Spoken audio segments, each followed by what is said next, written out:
Mesdames, Messieurs, bonjour et bienvenue sur les plateaux TV de la mission locale du Pays Salonnais. Ce premier plateau est consacré au contrat d'apprentissage. Alors ce thème et le choix de ce thème est d'autant plus d'actualité que les contrats d'apprentissage se signent dès le 1er juillet de chaque année. De plus, les contrats d'alternance dont font partie les contrats d'apprentissage ont une priorité nationale aujourd'hui. Je rappelle que les contrats d'alternance dont font partie les contrats d'apprentissage se comportent d'un côté les contrats d'apprentissage évidemment et les contrats dits de professionnalisation qui seront l'objet d'une future émission. Alors pour revenir aux contrats d'apprentissage, nous avons 3 objectifs dans cette émission.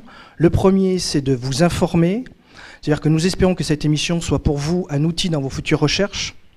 Le deuxième objectif est peut-être de lever un certain nombre d'idées reçues. Alors pour ça, nous comptons sur vous, chers internautes, car cette émission est retransmise en direct. Et tout au long de cette émission, donc, vous aurez la possibilité de pouvoir poser vos questions sur le site internet www.o2zone.tv. Le troisième enfin objectif, évidemment, de vous donner envie, de donner aux jeunes apprentis, aux jeunes gens, les jeunes filles évidemment, de s'engager vers une carrière ou pourquoi pas faire ce type de dispositif d'apprentissage. Et peut-être aussi de rassurer les parents en leur disant tout simplement que 8 jeunes sur 10 trouvent un emploi à la sortie d'un contrat d'apprentissage. Alors pour être tout à fait complet dans le cadre de cette présentation, cette émission sera découpée en 2 parties. Une première plus générale pour tout savoir sur les contrats d'apprentissage.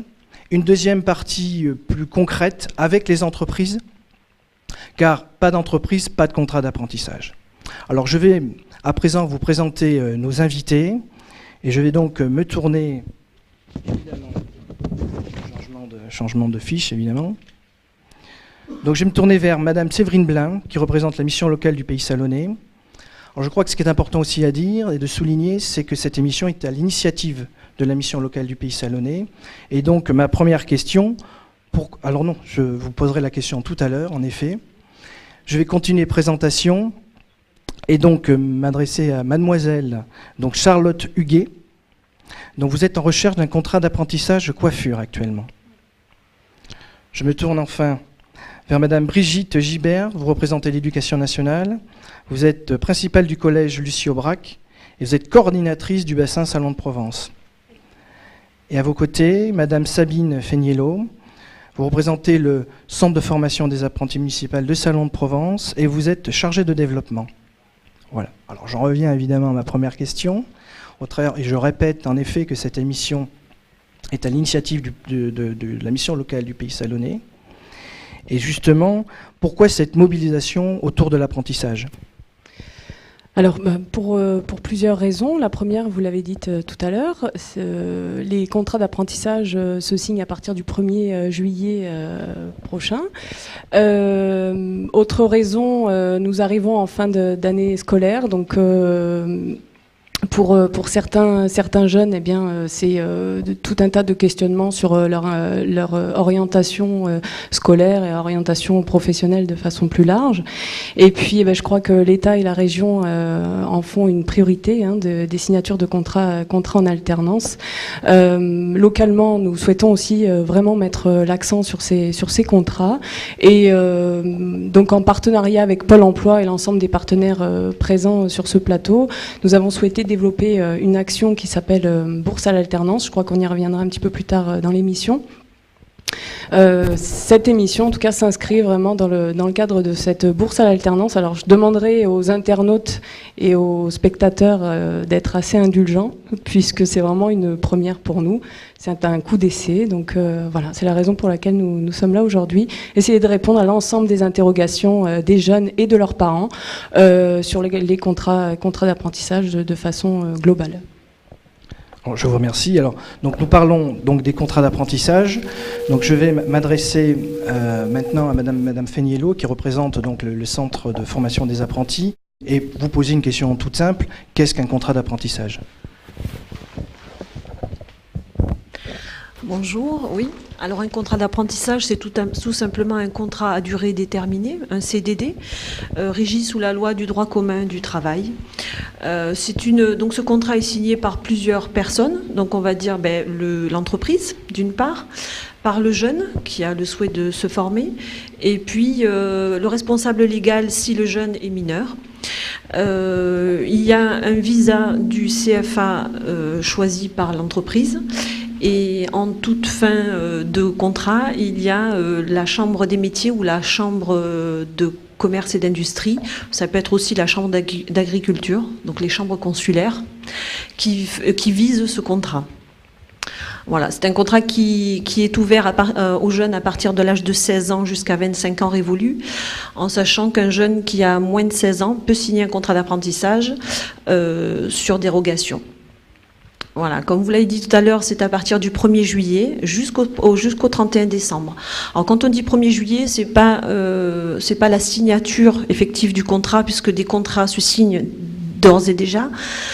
C'est la date de démarrage du contrat, voilà, qui ne peut être antérieure au 1er juillet. Voilà, et qui se poursuit jusqu'au 31 décembre. C'est plus généralement un contrat par alternance, comme vous le disiez, qui allie formation théorique et formation pratique. Donc formation théorique au CFA, dans un centre de formation, et formation pratique en entreprise, sur un rythme d'alternance différent en fonction du centre de formation choisi. La durée du contrat est fonction de la formation que le jeune aura choisie. Donc un CAP, c'est une durée de 2 ans, donc le contrat durera 2 ans. Pour un bac pro, ce sera 3 ans. Et un BTS, 2 ans. Alors ce qui est important de savoir, c'est que le statut du jeune, il aura un statut de salarié, puisqu'il est un salarié à part entière de l'entreprise. Donc c'est important à savoir, on n'est plus collégien ou lycéen.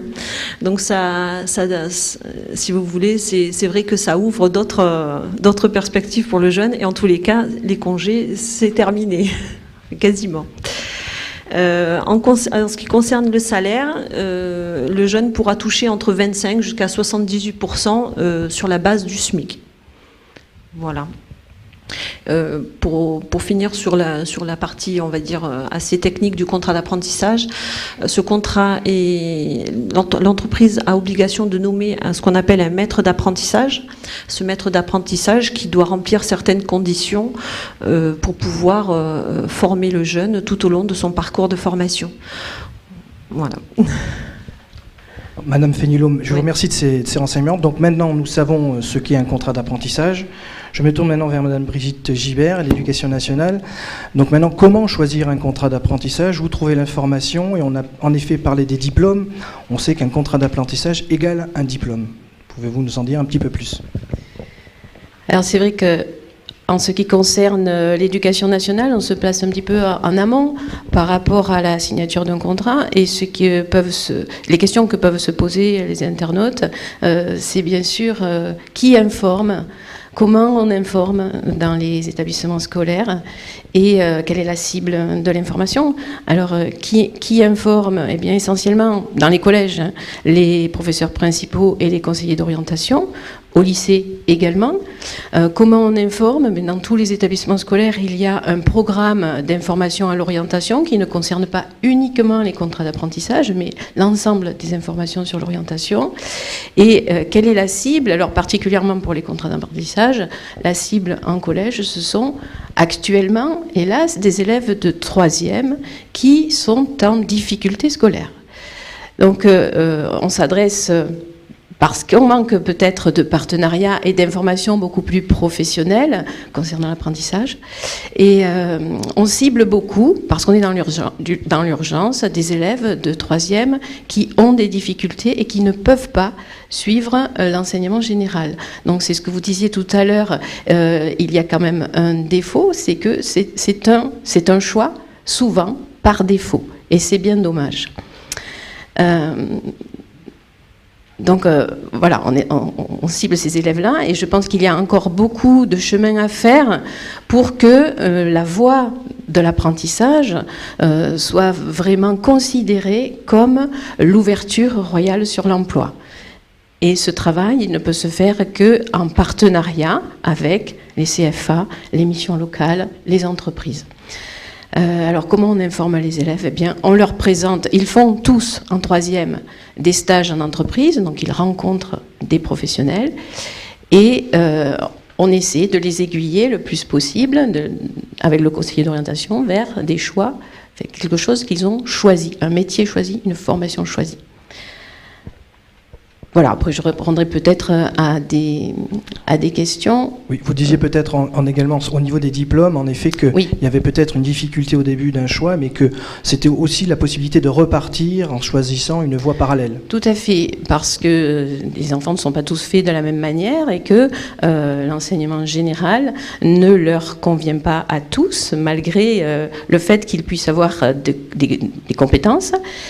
Et la voie de l'apprentissage, c'est une voie qui permet de travailler autrement, d'acquérir et de valoriser d'autres compétences.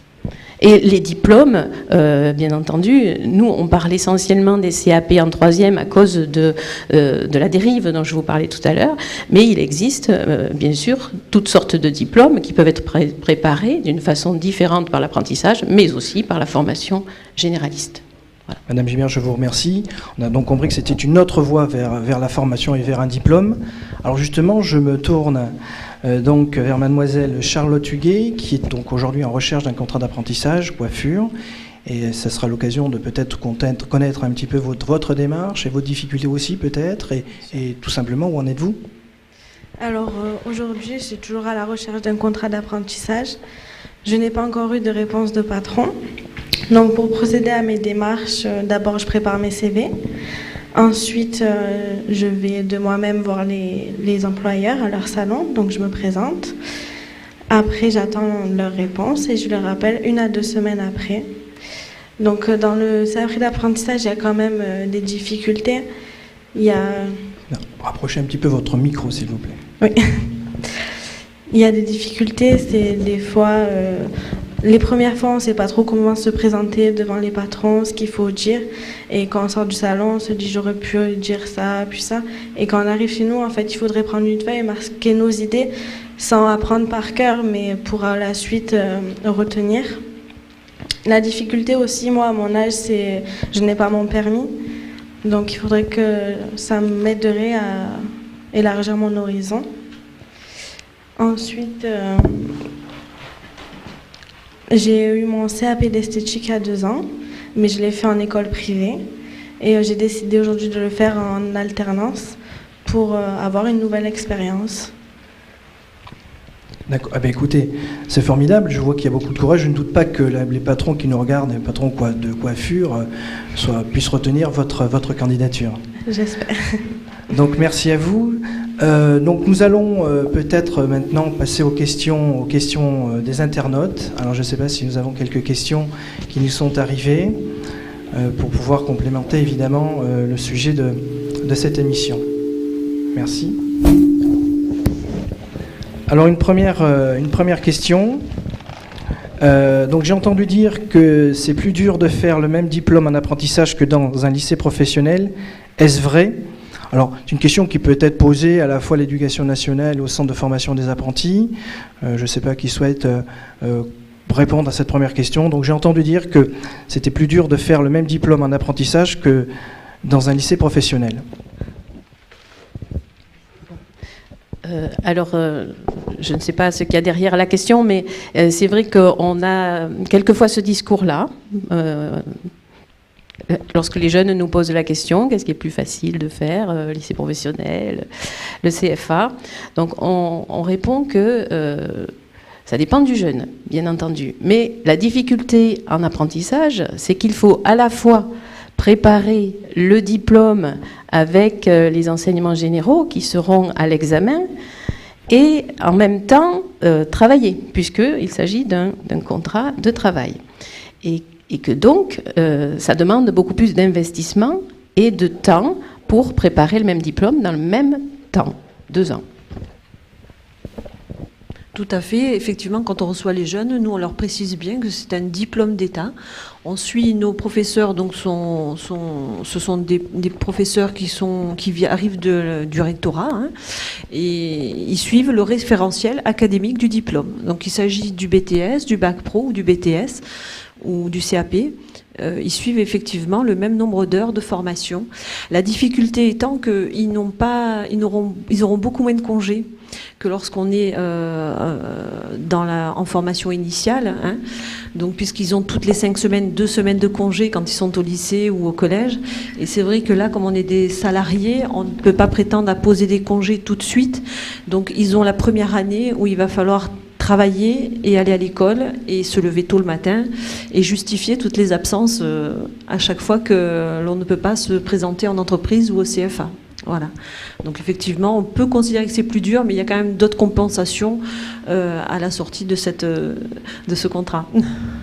Alors, Madame Fanillo, merci, mais vous pouvez garder le micro parce qu'une question de Robin. Est-ce qu'on est limité dans le choix des métiers en apprentissage quand on a moins de 18 ans à cause des réglementations et des horaires de travail ?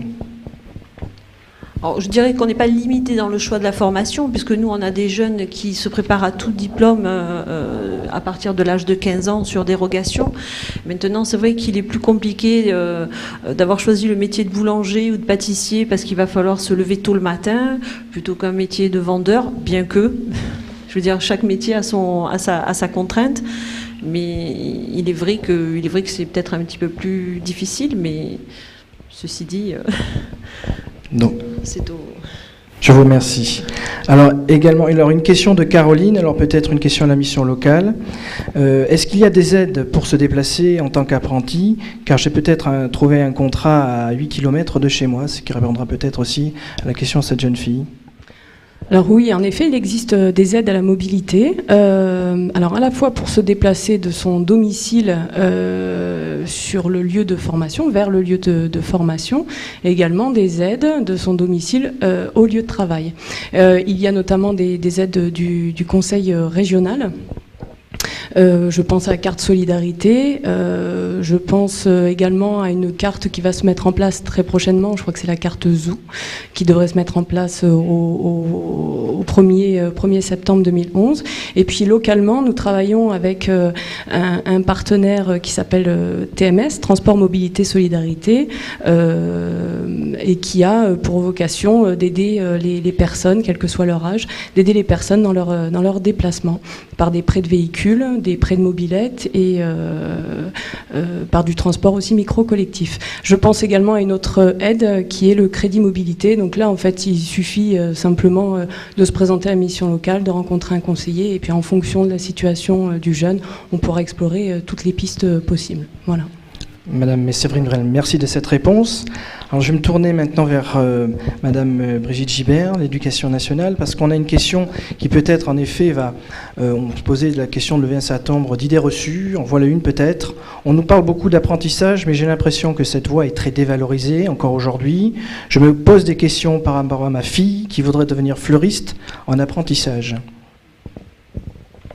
Oui, effectivement, je pense que les représentations sont bien là et que, au moins au niveau 3e et CAP, l'apprentissage est dévalorisé par le fait qu'on ne s'adresse qu'à des élèves qui sont en difficulté scolaire. Ça ne va pas dans le sens de la valorisation. Par contre, je pense qu'on progresse. Et qu'en ce qui concerne les niveaux supérieurs, les bacs professionnels et les BTS, eh bien, l'apprentissage prend une place beaucoup plus valorisante dans la formation et dans la qualification. Je vous remercie. Une question peut-être au centre de formation des apprentis. Est-ce qu'on peut redoubler un contrat d'apprentissage si on ne réussit pas le diplôme ? C'est Mouria qui pose cette question. Alors, ce n'est pas véritablement un redoublement. Donc, en fait, pour un contrat d'apprentissage de 2 ans, sur un CAP, par exemple, on ne peut pas redoubler de la première à la 2e année. Puisque le contrat est de 2 ans, le jeune passe obligatoirement en 2e année. En revanche, c'est la réussite à l'examen ou pas qui fait que le jeune pourra compléter sa formation par une 3e année pour tenter de repasser le diplôme. Voilà. Donc soit dans l'entreprise d'accueil qu'il avait jusqu'à présent, soit l'entreprise ne souhaite pas le garder et il doit rechercher une autre entreprise pour passer, pour retenter l'examen l'année qui suit.